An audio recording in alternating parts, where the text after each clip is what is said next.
মুআজ্জাজ হাজিরিন, মহান আল্লাহ রাব্বুল আলামিনের দরবারে লাখো কোটি শুকর যে রাব্বুল আলামিন আমাদেরকে জুমার নামাজ পড়ার উদ্দেশ্যে আল্লাহর ঘর মসজিদে আসার আল্লাহ যে তৌফিক দান করলেন, এই জন্য শুকরিয়া আদায় করি আলহামদুলিল্লাহ। আমরা সকলেই জানি প্রায় জেলাতে বন্যা, অনেক কষ্ট করতেছে মানুষ।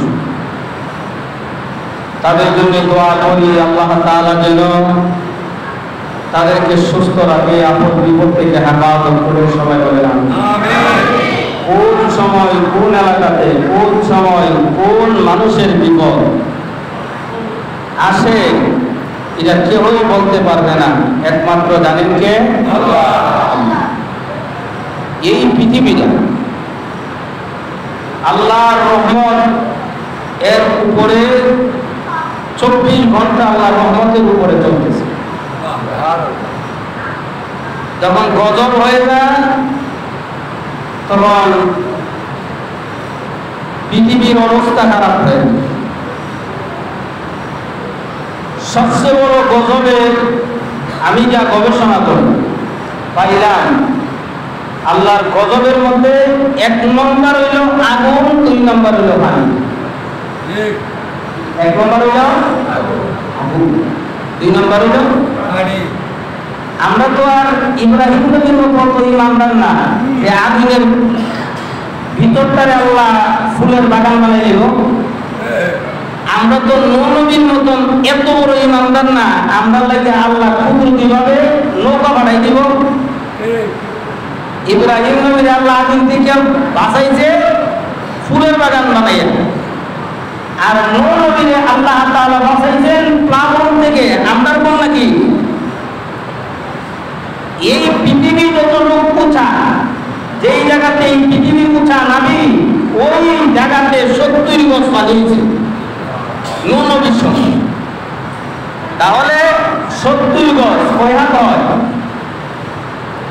2 হাতে যদি 1 গজ হয়, 70 গজ পানি হয়েছে পৃথিবীর উচ্চস্থানে নূহ নবীর যুগে। তাহলে বলেন তো দেখি, নূহ নবীর মতন করে তো বড় ইমানদার আমরা না, আর নূহ নবী যে কষ্ট করছে এই কষ্ট তো আমরা একটা মুহূর্ত করতে পারবো না। এই জন্যে 1 নম্বর হইল আগুন, 2 নম্বর হইল পানি। পানি হওয়া এটা আজকে নতুন কোন কথা না, এটা আদিকাল থেকেই আছে। এই জন্যে আমি আপনাদের সম্মুখে পবিত্র কোরআন শরীফের আশ-শূরা একটা সূরা আছে, সূরার 30 নম্বর আয়াত আমি তেলাওয়াত করেছি। আরেকটি আয়াত হইল আর-রাদ এর 17 নম্বর আয়াত, বৃষ্টি সম্পর্কে, বন্যা সম্পর্কে। আল্লাহ রাব্বুল আলামিন 1400 বছর আগেই নবীদের উপরে কি হবে না হবে সব বলি মহান আল্লাহ।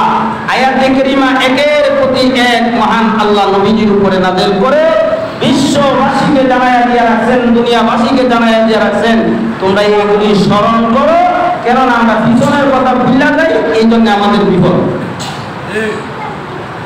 এই জন্য আল্লামা কবি ইকবাল বলছেন, जगह जी लगाने की दुनिया नहीं है, जगह जी लगाने की दुनिया नहीं है, ये इबरत की जाहे तमाशा नहीं है, ये इबरत की जाहे तमाशा नहीं है। इबरत हासिल করার দরকার। আমরা তো পূর্বের কথা মানুষ পূর্বের কথা, বাপ দাদার কতই আমরা বুঝা লাগছে, বাপ দাদার ইতিহাস একবারে বুঝা লাগছে। বাবা কইছে, পুত্রে শনিবারে গেলাম বাস কাটিস না, শনিবারে আবার 14 টাকা। এটা কোরআন হাদিসের না থাকলেও মুরব্বী বাবার আদেশ, বাবারে শনিবারে গেলাম আমরাইস না। এরকম আগের মুরব্বীরা দিত কি দিত না? মা বাবা তাদের ইজ্জত তাদের আদর্শ আমরা ধরে রাখতে হবে। আল্লাহ ধরে রাখার তৌফিক দান করুক, সবাই বলেন আমিন। এই জন্য বৃষ্টি সম্পর্কে আল্লাহ রাব্বুল আলামিন বলেন, আনজালা মিনাস সামা ফাসালাত আউরিয়া বিকদরিহা ফাহতামাল সাইয়ির ওয়া দাবারান রাবিয়া। আল্লাহ যখন ইচ্ছা করে আনজালা মিনাস সামাই, আসমান থেকে বৃষ্টি নাযিল করেন, যতটুক দরকার এতটুক আল্লাহ নাযিল করেন, বৃষ্টি হয়, নদ নদী ক্ষেত খামার বসে যায়। হুজুর এত বৃষ্টি নেমে এটা কি রহমত? না, অতিরিক্ত যারা আল্লাহ রাব্বুল আলামিন রাগ হইয়া গুসা হইয়া দেন, এটা হইল গজব। একটা হইল রহমত আর একটা হইল গজব। এখন আসুন গজব কেন দেয়? আবু দাউদ শরীফের মধ্যে কোন কোন হাদিসের মধ্যে আছে 5টা, কোন হাদিসের মধ্যে আছে 10টা। এক নম্বর হলো গুনাহ করা, বেশি বেশি যখন গুনাহ হবে দেশের মধ্যে গজব পড়বে, হয়তো আসমানি হোক, জমিনি হোক, নিজের হোক। অন্য আয়াতে বলছেন কেন এই আযাবগুলি কেন আসে, গজবগুলি কেন আসে?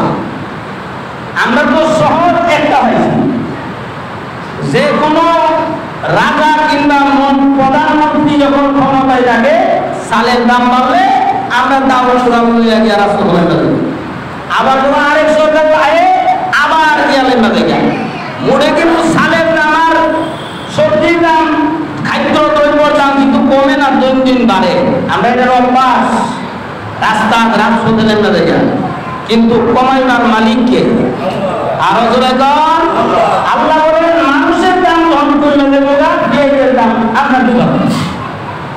এবার তুমি প্রধানমন্ত্রী হোক, তুমি এমপি হোক, মন্ত্রী হোক, কিন্তু মানুষের স্বভাব আমরা কি আবার হয়ে যাবো? আল্লাহর কাছে শুকরিয়া আদায় করা দরকার, কেননা গজব আমার কারণে দেয়। গজব কোনো মন্ত্রী এমপি টাইম আনে না, যেও প্রধানমন্ত্রী সবাই চেষ্টা করে, চেষ্টারে সুন্দর করে চালানোর জন্য। জোরে কন করা ঠিক কি ঠিক না? এই জন্য আল্লাহ বলেন, ওয়ামা আসাবাকুম মিন মুসিবাতিন ফাবিমা কাসাবাত আইদিকুম ওয়া ইয়াফু আন কাসীর। আল্লাহ বলেন, ও বলো তোমার মনে বিপদ হয়েছে, এটা আমি আল্লাহ দিয়েছি, তোমার হাতের কামাই। সুবহানাল্লাহ বলেন। বিপদ আপনার টাইম না আমরা মিয়া বলেন তো দেখি, আজকে এই মহল্লা, আমাদের এই মহল্লার ভিতরে প্রত্যেক মানুষ কি জুমার নামাজে অংশগ্রহণ করেছে? এমনও আছে মানুষ জুমার নামাজে পড়তে। তাহলে বলেন এই এলাকাতে আল্লাহর রহমতে গোনা গজব হইব। এই জন্য 10টা কারণ রয়েছে, এর মধ্যে একটা কারণ হলো গুনাহ বেশি বেশি। গুনাহ বেশি বেশি যখন সইলা হয়ে গেল, তখন মহল্লাতে, পাড়াতে, থানাতে, জেলাতে, ডিস্ট্রিক্টে, তামাম পৃথিবীতে মহান আল্লাহ রহমত দিব না গজব দিব? গজব দিব। 2 নম্বর হলো জুলুম অত্যাচার। জুলুম অত্যাচার যখন দুনিয়াতে সইলা হইব, আল্লাহর গজব করব। 3 নম্বর হলো মদ পান করব। এটা তো মনে হয় আমাদের দেশে নাই। মদ যখন খাওয়া আরম্ভ করবো, অটোমেটিক আল্লাহর গজব করবো। 4 নম্বর হলো জিনা। আমরা তো সবাই ফেরেশতা, মাশাআল্লাহ। জিনা করা যখন আরম্ভ করবো, আল্লাহর গজব করবো। 5 নম্বর হলো আল্লাহর নাফরমানি যখন আরম্ভ করবো, আল্লাহর গজব করবো। 6 নম্বর হলো বন্ধু বান্ধবের খুব মহব্বত, কিন্তু মা বাবার কোনো সেবা করবে না, তখন আল্লাহ বলেন অটোমেটিক ভাবে আমার গজব দুনিয়াতে পড়বে। গজব যে নাই, একটা হইল আসমানি গজব, একটা হইল জমিনি গজব। কোন নবীর উম্মতকে গজব দিছে না এমন কোন ইতিহাস নাই, সব নবীর উম্মতকে গজব দিছে। এর মধ্যে থেকে নূহ আলাইহিস সালামকে যে গজবটা দিছে, এখন বর্তমানে আমাদের কয়েক জেলাতে যেমন ভাবে বন্যা হয়েছে, নূহ নবীর সহ বন্যা হয়েছে। নূহ আলাইহিস সালামের কথা যখন শুনে না, আল্লাহর আইন মানে না, তখন নূহ আলাইহিস সালামের অন্তরে দারুণ ব্যথা লাগা গেল। এর মধ্যে একটা ব্যাপার হলো, নূহ আলাইহিস সালাম যে মানুষেরা পাথর দিয়ে আঘাত করতেন, তখন একদিন একটা লোক কুলের মধ্যে বাচ্চা নিয়ে যাইতেছে, হঠাৎ করে এই বাচ্চাটা ডাক দিয়া বলেন, আব্বা এই যে লম্বা একটা লোক দেখা যায়, খুব সুন্দর একটা লোক দেখা যায়, উনি কে? তখন হইল নূহ আলাইহিস সালাতু ওয়াস সালাম হ্যাঁ ওই নূহ যেই নূহকে ভাতর নিক্ষেপ করে আব্বা আমারে কোল থেকে আপনি নিচে বসায়া দেন, আমিও নূহকে একটা হাতর দিয়া ঢিলে আঘাত করি কিংবা কিতাব দিই। নাউজুবিল্লাহ ছোট বাচ্চা নেই। এই কথা নূহ আলাইহিস সালাতু ওয়াস সালামের কানের মধ্যে যখন পৌঁছে গেছে, নূহ আলাইহিস সালাতু ওয়াস সালামের অন্তরে দারুণ ব্যথা লেগে গেল। এরপরে মহান আল্লাহ রব্বুল আলামিনের কাছে নূহ আলাইহিস সালাতু ওয়াস সালাম আল্লাহর দরবারে ফরিয়াদ করে ওয়াকালা নূহুর রাব্বি লা তাযার আলাল আরদি মিনাল কাফিরিনা দাইয়ারা ইন্নাকা ইন তাযারহুম ইউদিল্লু ইবাদাকা ওয়া লা ইয়ালিদু ইল্লা ফাজিরান কাফফারা। নূহ আলাইহিস সালাতু ওয়াস সালামের অন্তরে দারুণ ব্যথা লেগে গেলেন। এরপরে মহান আল্লাহ রাব্বুল আলামিনের কাছে বলেন, আল্লাহ একটা কাফেরকে আপনারা রাখেন না, একটা দুশমনকে আপনারা রাখেন না। আল্লাহ রাব্বুল আলামিন কবুল করলেন। এরপরে আয়াতে আল্লাহ অনেক লম্বা আয়াত আল্লাহ রাব্বুল আলামিন নূহ আলাইহিস সালাতু ওয়াস সালামকে জানায় দিলেন, ও নূহ তোমার দোয়া আমি আল্লাহ কবুল করেছি, তোমার জন্য একটা নৌকা আমি আল্লাহ রাব্বুল আলামিন নির্মাণ করে দিতেছি। সুবহানাল্লাহ বলেন। কিছুদিন পরে আমি বর্ণনা দিব, এই নৌকার উপরে যারা ঈমান এনেছেন তারা এই নৌকার মধ্যে উঠবে, আমি আল্লাহ রাব্বুল আলামিন নৌকার মাধ্যমে আমি আল্লাহ হেফাজত করব। কোন কোন রাওয়ায়াতে লেখছেন নৌকাটা 3 তলা বিশিষ্টের মধ্যে ছিলেন, নিচের মধ্যে হিংস্র পানি ছিলেন, এর মধ্যখানের মধ্যে ছিলেন জীবজন্তু, এর মধ্যে 3য় নম্বর তলার মধ্যে মানুষকে মহান আল্লাহ রাব্বুল আলামিন থাকার ব্যবস্থা করে দিয়েছে। নৌকা যখন নির্মাণ করেন মানুষেরা হাস্য বলে হাসতেছে, আরে পানি নাই কোনো কিছু নাই, নূহ নবী মনে হয় পাগল হয়ে গেছে, নূহ নবী নৌকা বানাইতেছে। কিছুদিন পরে যখন পানি আসা আরম্ভ হয়ে গেল, কিতাবের মধ্যে দেখেন এই পৃথিবীটা উচ্চ স্থান থেকে ওই জায়গাতে 70 গজ পানি মহান আল্লাহ রাব্বুল আলামিন দিয়া দিয়েছেন। 70 গজ পানি যদি পৃথিবীর উচ্চ স্থানে লাগে তাহলে বলেন আমাদের এই সরাইল এলাকা মনে হয় খুব দাম ছিল, সব পানি হয়ে গেছে, খানে কাবার দেওয়া এইভাবে হেলান হয়ে গেছে, সংস্কারগুলি কিছু নষ্ট হয়ে গেছে, কিন্তু আল্লাহ রাব্বুল আলামিন খানায়ে কাবা আল্লাহ রাব্বুল আলামিন আল্লাহর কুদরতিভাবে মহান আল্লাহ হেফাজত করেছেন। পর্যায়ে হযরত ইব্রাহিম আলাইহিস সালাতু ওয়াস সালাম নির্মাণ করলেন। সুবহানাল্লাহ বলেন। একটা একটা পাথর এনে যখন উপরে রাখে মাথা পর্যন্ত যখন উঁচা হয়ে গেছে, ইব্রাহিম আলাইহিস সালাতু ওয়াস সালাম ডাক দিয়ে বলেন, আল্লাহ উঁচু জায়গা তো আমি পাই না, চেয়ার টেবিল তো আমি পাই না, মাসাতর ব্যবস্থা ওই সময় ছিল না, কোনো কিছুর ব্যবস্থা ছিল না। আল্লাহ রাব্বুল আলামিন ডাক দিয়ে বলেন, হে ইব্রাহিম এই উঁচা জায়গার ব্যবস্থা তুমি চিন্তা করতে হবে না, ব্যবস্থা করতে হবে না। একটা ইট দিয়া দিলেন, পাথর দিয়া দিলেন, এই পাথরটা যখন খানায়ে কাবার সামনে রাখলেন আরেকটা পাথর লাগানোর জন্য, ওই পাথরটার উপরে যখন ওঠার জন্য আল্লাহ রাব্বুল আলামিন আদেশ করলেন। আমাদের দেশের যেমন ভাবে টিপ দিলে 3 তলা 10 তলা যায়, নূহ ইব্রাহিম আলাইহিস সালাতু ওয়াস সালাম পাথরের মধ্যে ওইটা যতটুকু দরকার ছিল কোনো সুইচ ব্যবহার করতে হইল না, কোনো সুইচে টিপ দিতে হয় নাই।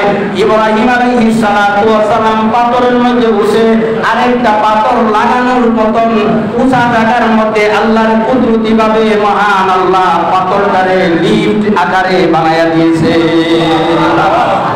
খানায়ে কাবা হেলান হয়ে গেল, এত শেষ পর্যায়ে গিয়া জুতি পাহাড়ের মধ্যে নৌকাটা গিয়া লাগছেন।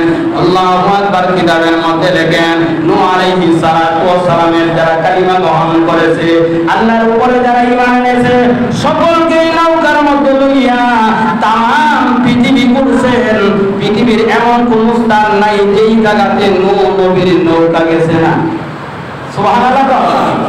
কেউ মনে হয় আমাদের সরাইল এলাকা বাদে এই এলাকা তো আছে তাম পৃথিবী ঘুরলেন, যারা ঈমান আনয়ন করলেন তাদেরকে মহান আল্লাহ নূহ আলাইহিস সালাতু ওয়াস সালামের নৌকার মধ্যে উঠাইয়া মহান আল্লাহ হেফাজত করলেন। নৌকার মধ্যে উঠার পরে হঠাৎ করে নূহ আলাইহিস সালাতু ওয়াস সালামের ইয়াদ হয়ে গেছে, একটা কথা স্মরণ হয়ে গেছে। কি কথা? নূহ আলাইহিস সালাতু ওয়াস সালাম মনে মনে ভাবে, আরে একটা বুড়িমা ছিল বাড়ি এলাকাতে, ওই বুড়ি তো ইসলাম ধর্ম গ্রহণ করেছিল, কালিমা পড়েছিল, ইমানদার, এই মহিলাটা তো নৌকাতে উঠতে পারে নাই। যদি পাহাড়ের মধ্যে লাগানোর পরে কয়েকজন সাথী লইয়া ওই মহিলার বাড়িতে গেলেন, ওই মহিলা গিয়া দেখে কেউ দেখছেন সবজি কাটতেছে, কেউ দেখতেছেন পাক করতেছে। নূহ আলাইহিস সালাতু ওয়াস সালাম আশ্চর্য হয়ে গেল। এই বুড়িমা নবীকে পাইয়া, নূহ আলাইহিস সালাতু ওয়াস সালামকে পাইয়া অনেক আনন্দিত হইল। নূহ আলাইহিস সালাতু ওয়াস সালাম ডাক দিয়া বলেন, ওগো বুড়িমা, এই এলাকাতে কি কোনো পানি হয় নাই? তুমি কিভাবে বেঁচে আছো? এই মহিলাটা ডাক দিয়া বলেন, হুজুর, পানি কি জিনিস আমার জিন্দেগিতে কোনোদিন দেখি নাই। সুবহানাল্লাহ। কেউ পৃথিবীর উচ্চস্থান থেকে সত্যিকার সালিম এই পানির ভিতরে মহান আল্লাহ বুড়িরে হেফাজত করছে কি করছে না? ঈমান আনার কারণে না না আনার কারণে? গুনাহ ছাড়ার কারণে না গুনাহ করার কারণে? গুনাহ ছেড়ে দেওয়ার কারণে। 7 নম্বর হইল আল্লাহ রাওয়াবে কোন সমাজবে সরকারি মাল, রাষ্ট্রীয় মাল নিজের মনে করবে, নিজের মনে কইরা ব্যবহার করবে, সরকারি মাল নিজে আত্মসাৎ করবে। তখন আল্লাহ বলেন, আমি আল্লাহ সহ্য করতে পারি না, আমি আল্লাহ গজব দেওয়া আরম্ভ করি। 1 নম্বর হইল পানির গজব, 2 নম্বর হইল আগুনের গজব। আল্লাহ আসমান থেকে দিয়ে গজব, এই গজব কেউ ধরে রাখতে পারবে না। এই জন্য বাদশাহ হারুনুর রশিদ এর যুগে খুব দুর্ভিক্ষ দেখা দিছে। শিয়াল বাচ্চা হয়েছে, শিয়ালের বাচ্চা শিয়ালে নিয়ে গেলেন বাঘের কাছে, গিয়া বাঘকে ডাক দিয়া বলেন, আপনি বনের বাঘ, আপনার কাছে আমি গিয়া যাই, আমি দাওয়াতে যাব, 3-4 দিন পরে আমি আসবো, আপনার কাছে দিয়া যাই। শিয়ালের বাচ্চা বাঘের কাছে দিয়া গেছে। কেমন জায়গা দিয়া গেছে? বাঘের কাছে দিয়া গেছে। দিয়া কয়েকদিন আপনি এটা রাখেন, আপনি তো জঙ্গলের বাদশাহ, জঙ্গলের আপনি বড় প্রাণী, আপনার কাছে আমি দিয়া যাই। ও ঠিক আছে, আমার ফিলের মধ্যে উঠাই দেও। ফিলের মধ্যে দিয়া গেছে। শিয়াল চাই ভাব দিন বেড়ায় আইছে, আয়াতে বাঘের উঠে শিয়ালের বাচ্চা নাই, বাঘের উঠে শিয়ালের বাচ্চা নাই। কবা আমার বাচ্চা কোথায়? আপনি তো জঙ্গলের বড় প্রাণী, আপনি হইলেন লিডার, বাচ্চা কই? ও দেখো আমি লিডার হইতে পারি জঙ্গলে, কিন্তু তুমি যাওয়ার পরে উপর থেকে সুগুনের নজর পড়ছে, সুগুনের দূর হয়ে আসে না হামলা কইরা এই বাচ্চা তোমার বাচ্চারে লয়ে গেছে। অর্থাৎ বাদশা হারুনুর রশিদ এই কথাটাই বুঝাইতেছে, ও মানুষ, দুনিয়ার আযাব তো আযাবেই, আসমানি আযাব যখন করে যাবে কেউ মোকাবেলা করতে পারবে না। মোকাবেলা করার একটাই হাতিয়ার, গুনাহ ছেড়ে দেওয়া, জিনা ছেড়ে দেওয়া, মদ খাওয়া বন্ধ করে দেওয়া। এইভাবে মা বাবার অনুসরণ করা, মা বাবার যখন নাফরমানি আমরা করবো, আস্তে আস্তে গজব আমরা বলবো। এই জন্য আমরা আল্লাহর কাছে দোয়া করি। অনেক জেলার মধ্যে, যেই জেলার মধ্যে গিয়া দেখেন বাচ্চারা, অনেক বাচ্চারা আহত হয়েছে, নিহত হয়েছে, এই পর্যন্ত খবর হইল 10-15 জন মারা গেছে, আরো লাশ আর লাশ। আমরা আল্লাহর কাছে দোয়া করি আল্লাহ রাব্বুল আলামিন যেন তাদেরকে হেফাজত করে আল্লাহর কুদরতি হাত দিয়া, সবাই বলেন আমিন, আরো জোরে বলেন আমিন।